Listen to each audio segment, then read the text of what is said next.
दोस्तों, मैं वारिंद पांडे आपको आज एक ऐसे विषय पे बताने जा रहे हैं जिसकी चर्चा करना मैंने समझा कि बेहद जरूरी है।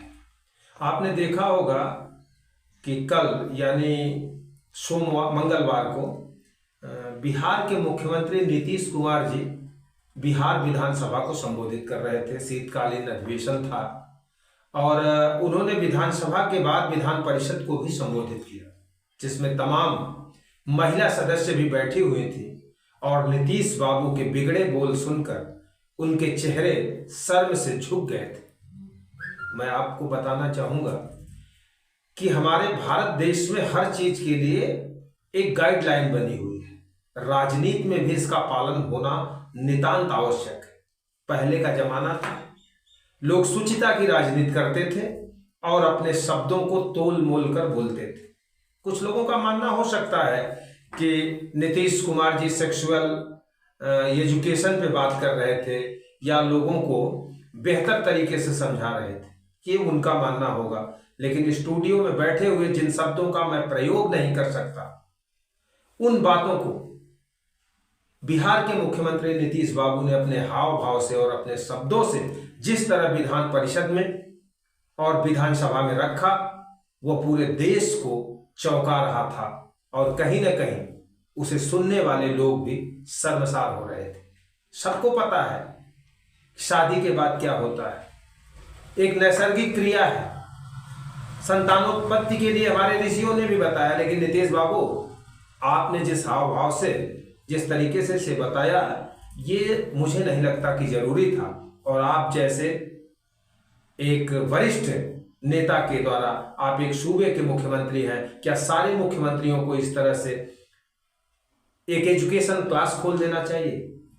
तो दोस्तों, आइए हम आपको सुनवाते हैं कि नीतीश कुमार ने क्या कहा। कि तो जानते हैं, लड़का और लड़की का जो होता है शादी, तो लड़कवा तो रोज लड़किया के साथ रतवा में सुतवे न करता है। तो रतवा में सुतता है तो उसी में रहता है पनिया भी, इसमें भी। अब उसी समय लड़की जो है कहती है कि ठीक है रात में करो, लेकिन अपना जो तुम लगे तो निकाल के बाहर फेंक दो। अरे सुनिए, तो यही करके सुना, लड़की सब अब सबको समझा रही है। जरा जान लीजिए, लड़की सबको समझाती है कि अपने पति को। नीतीश बाबू को सुन रहे थे, जो बिहार के मुख्यमंत्री हैं। और इसी के साथ उप मुख्यमंत्री तेजस्वी यादव ने नीतीश के बयानों के प्रत्युत्तर में क्या कहा, हम वो अभी आपको सुनवाते हैं। भाजपा की महिला विधायकों ने ये कहा है कि नीतीश कुमार मुख्यमंत्री जी ने सदन में कुछ ऐसे बयान दिए हैं जो अमर्यादित नहीं। देखिए, एक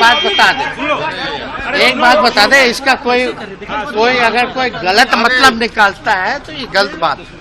एक तरह से जो भी मुख्यमंत्री जी का बयान आया जो सेक्स एजुकेशन के बारे में, और जब भी सेक्स एजुकेशन की बात की जाती है तो इसकी लोग जो है शर्माते हैं, हिचकते हैं, तो उससे लोगों को बचना चाहिए। तो स्कूलों में पढ़ाई होती है भाई, साइंस बायोलॉजी ये तो स्कूलों में पढ़ाई होती है, बच्चे पढ़ते हैं भाई।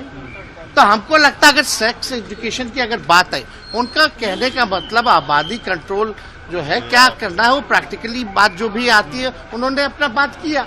तो इससे लोगों को गलत तरीका में नहीं लेना चाहिए, एतराज नहीं लेना, बट इट शुड। तो देखा आपने नीतीश कुमार के बयानों का किस तरह से बचाव किया तेजस्वी यादव ने, और उन्होंने इसे बायोलॉजी और साइंस से जोड़कर बता दिया। शब्दों की अर्थवत्ता तक ये राजनीतिक दृष्टि नहीं पहुंच पाती है। खेद इस बात का है।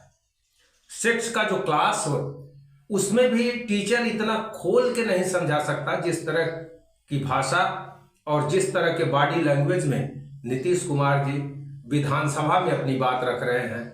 और वहां तमाम महिला सदस्य भी बैठी हुई हैं, उनके ऊपर इन बातों का क्या असर पड़ा होगा, और ये चीजें सुनकर देश की जनता इन राजनेताओं के बारे में क्या समझ सकती है, इनकी मानसिकता किस तरह की है। और ये महिला उत्थान की बात करते हैं, महिलाओं के सम्मान की बात करते हैं, और जब सदन में ये किसी सेक्स जैसे मुद्दे पर बात करते हैं तो ये पूरी मर्यादा, भाषा की मर्यादा को तार तार कर देते हैं, जिसे सुनने और समझने दोनों में शर्म आती है। और नेताओं के बिगड़े बोल एक से बढ़कर एक आपको सुनने को मिलेगा। त्वरित टिप्पणी के माध्यम से रियल व्यू न्यूज आपको इससे जरूर अवगत कराएगा। तब तक के लिए नमस्कार।